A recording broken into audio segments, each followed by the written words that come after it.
Machine से ये motor घूमेगी। इस मोटर की करंट से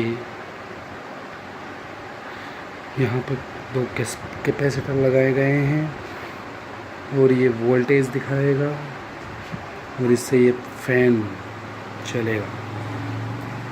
देखना।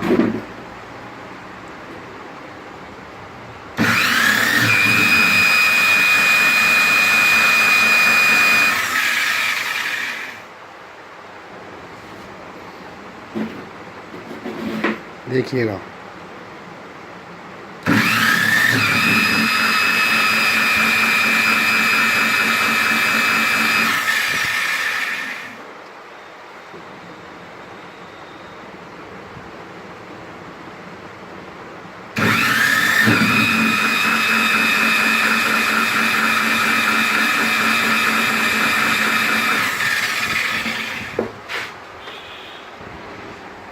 मैंने फ़ैन को बंद कर दिया है। वोल्टेज देखना,